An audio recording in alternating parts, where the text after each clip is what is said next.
सबसे पहले मुझे बताओ व्हाट इज इम्पार्शियलिटी।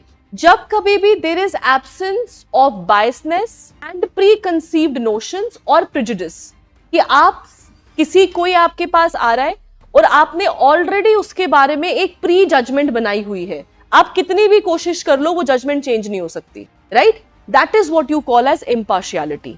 जब आप किसी के लिए भी देखो, in a country like India where there is number of diversity in terms of everything, चाहे वो बिलीफ सिस्टम हो, चाहे वो आइडियोलॉजीज हो, चाहे वो पॉलिटिकल इंक्लिनेशन हो, चाहे वो रिलीजन हो, अ कंट्री लाइक इंडिया उसको ऐसा बंदा चाहिए या बंदी चाहिए या पर्सन चाहिए, एक सिविल सर्वेंट, जिसमें ये चीजें नहीं हो, जो पार्शियल नहीं हो।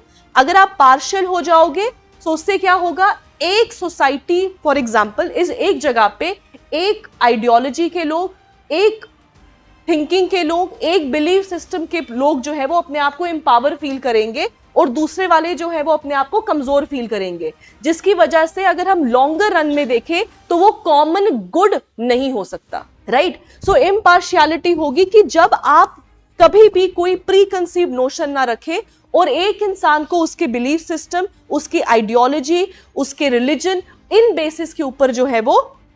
अब इम्पार्शियलिटी दो टाइप की हो सकती है, एक हो सकती है पॉलिटिकल इम्पार्शियलिटी और दूसरी आपकी हो सकती है पब्लिक इम्पार्शियलिटी।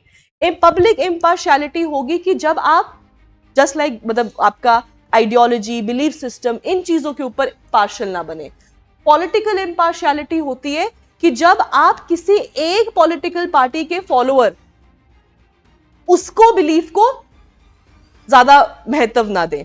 फॉर एग्जाम्पल, अगर आप एक पॉलिटिकल पार्टी को सपोर्ट कर रहे हो तो जरूरी नहीं है कि आपको उसी पॉलिटिकल पार्टी के बिलीफ सिस्टम को ही सपोर्ट करना है, ठीक है? तभी ब्यूरोक्रेट्स जो होते हैं ना, तभी आपने सुना होगा whenever you write an answer, never take names of any political party, favoring any political party। उससे क्या होता है, उससे एक पिक्चर बनती है आपकी एग्जामिनर के सामने कि इसकी inclination towards one political party है। That should never be there. आप ब्यूरोक्रेट हो, आपको इम्पार्शियल रहना है। जो अच्छा काम करेगा हम उसके साथ हैं, जो अच्छा काम नहीं करेगा हम उसके साथ नहीं है, राइट? पॉलिटिकल इम्पार्शियलिटी को हम बोलते हैं non partisanship. So political impartiality leads to non-partisanship. Impartiality एक broader picture है, और जब आप पॉलिटिक्स को बिल्कुल अलग कर दो पब्लिक वेलफेयर से, वो बनता है नॉन पार्टिसनशिप। समझे? ये हो गया ब्रॉडर पिक्चर। आप आइडियोलॉजी को प्रमोट नहीं कर रहे, किसी एक को, किसी एक सोसाइटी सेक्शन को प्रमोट नहीं कर रहे, किसी एक पॉलिटिकल थिंकिंग को प्रमोट नहीं कर रहे। ये हो गया इम्पार्शियलिटी। ये दो तरीके की होगी, पब्लिक इम्पार्शियलिटी और पॉलिटिकल इम्पार्शियलिटी, कि आप पॉलिटिक्स के बेसिस पे दोनों को अलग अलग डिफरेंशिएट नहीं कर रहे।